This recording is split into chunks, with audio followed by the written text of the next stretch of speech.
اللہ اکبر اللہ اکبر اللہ. اور نرمی کے لہجے میں بات چیت کرنا.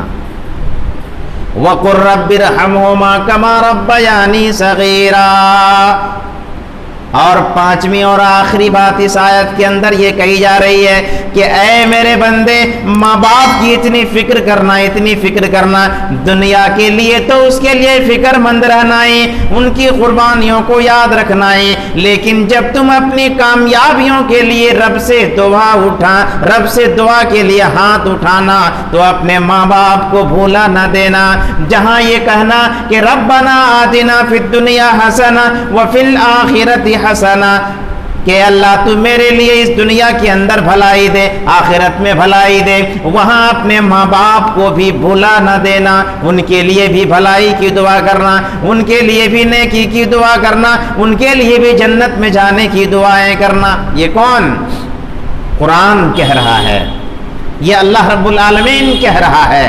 اور کیوں نہ ہو، ان کی قربانیوں کو یاد رکھنے والے، ان کے جذبات کی ترجمانی کرنے والے اور ان کی قربانیوں کو مد نظر رکھتے ہوئے اپنی زندگیاں گزارنے والے ہمارے اسلاف تھے. اور ان اسلاف میں سے آئیے کچھ کا میں ذکر کرتا ہوں کہ اپنی ماں اور اپنے باپ کے لیے کس قدر وہ ترحمانہ جذبات رکھا کرتے تھے. ایک انسان اپنے آپ کو غیر صحابی رہنے پر خوشی محسوس کرتا ہے، لیکن صحابی نہیں بنتا ہے. کس کے لیے؟ ماں کے لیے. ایک بوڑھی ماں ہوتی ہے، مسلم شریف کا واقعہ ہے، آپ ذرا اس کو پڑھیں. اویس قرنی کا نام آپ نے سنا ہوگا، اویس قرنی کا نام آپ نے سنا ہوگا، جس کو برس کی بیماری ہو گئی تھی، لیکن ماں کی خدمت کے نتیجے میں برس کی ساری بیماری دور ہو جاتی ہے، صرف بدن کے اندر 1 درہم کے برابر نشان رہ جاتا ہے. اس اویس قرنی کے تعلق سے ذرا آپ سنیں کہ کیسے جذبات تھے، ماں کی قربانیوں کو وہ کیسے یاد رکھے ہوئے تھے، اور نبی کی خدمت میں نہیں جاتے تھے، بلکہ ملک یمن کے اندر ایک قبیلہ ہے قرن نام کا، اس قرن قبیلے سے جب لوگ جاتے تھے قافلے کی شکل میں، کہاں؟ مکہ یا مدینہ، تو قافلہ والوں سے کہا کرتے تھے، اے قافلے والوں، جا رہے ہو مکے کی طرف، جا رہے ہو مدینے کی طرف، اگر میرے پیارے رسول سے ملاقات ہو جائے تو کہہ دینا، اے پیارے رسول، قرن کے اندر، ملک یمن کے اندر قبیلہ قرن میں ایک آپ کا اسلامی بھائی ہے جو آپ سے ملنا تو چاہتا ہے، جو آپ سے ملاقات کا بڑا خواہش مند ہے، صحابی تو بننا چاہ رہا ہے، لیکن بات یہ ہے، پریشانی یہ ہے کہ اس کی ایک بوڑھی سی ماں ہے جس کی خدمت کرنے والا کوئی نہیں، اور جس کی خدمت چھوڑ کر کے آپ کے پاس نہیں آ پاتا. قافلہ والے آ کے کہتے تھے کہ اے اللہ کے رسول، آپ سے ملنا چاہتا ہے، صحابی بننا چاہتا ہے، آپ کا چہرہ انور دیکھنا چاہتا ہے، لیکن بوڑھی ماں ہے، اس کی خدمت کا جذبہ اسے آنے نہیں دیتا ہے. آپ کیا فرماتے ہیں میرے پیارے رسول؟ کیا بیان فرماتے ہیں؟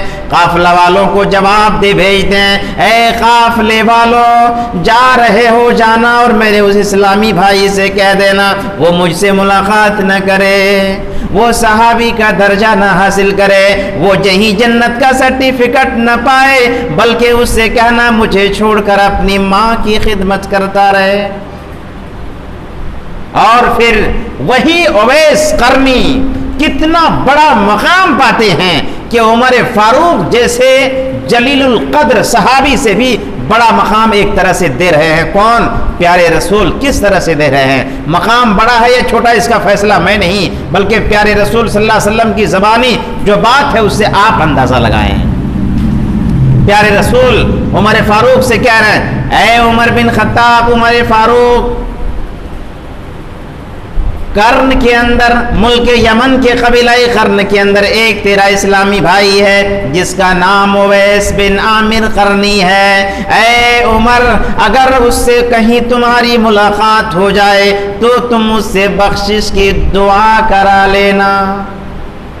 کس سے کہا جا رہا ہے؟ اتنے بڑے صحابی سے عمر فاروق جیسے جلیل القدر صحابی سے کہا جا رہا کہ ملاقات کر لینا اور اپنی بخشش کی دعا کرا لینا. کون؟ پیارے رسول. اور علامت بھی بتا رہے ہیں کہ اے عمر ملاقات ہوگی تو دیکھ لینا. اس کو برس کی بیماری تھی لیکن ماں کی خدمت کے نتیجے میں برس کی بیماری دور ہو گئی ہے, بدن میں 1 درہم کے برابر صرف نشان رہ گیا ہے. عمر فاروق ادھر ڈھونڈ رہے ہیں, جب کوئی قافلہ آتا ہے یمن سے, آ کر کے ہر ایک آدمی سے پوچھتے ہیں اے لوگو تم میں سے کوئی اویس قرنی ہے کیا؟ ایک دفعے مل جاتے ہیں. ہاں کہا میں ہی اویس قرنی ہوں. کہا مجھے میری بخشش کے لیے دعا کر دو, میری بخشش کے لیے دعا کر دو, اللہ مجھے معاف کر دے. چنانچہ اویس قرنی نے کہا یہ کیسی بات کر رہے ہیں آپ جلیل القدر صحابی, آپ امیر المومنین, اور آپ مجھ سے کہہ رہے ہیں کہ میری بخشش کی دعا کرا دیجئے. کہا ہاں یہ میں نہیں کہہ رہا ہوں, یہ میرے پیارے رسول نے کہا تھا. پیارے رسول نے کہا تھا اویس بن عامر قرنی جہاں مل جائے تو مجھ سے اپنی بخشش کی دعا کرا لینا. اویس قرنی بھی سمجھ گئے کہ یہ ماں کی خدمت کا نتیجہ ہے کہ اللہ کے پیارے رسول نے مجھے اتنا بڑا رتبہ اور اتنا بڑا مقام دیا کہ ایک صحابی کو میرے سامنے آنے پر مجبور کیا اور کہا کہ مل لینا اور بخشش کرا لینا, بخشش کی دعا کرا لینا. تو یہ ہمارے اسلاف تھے جو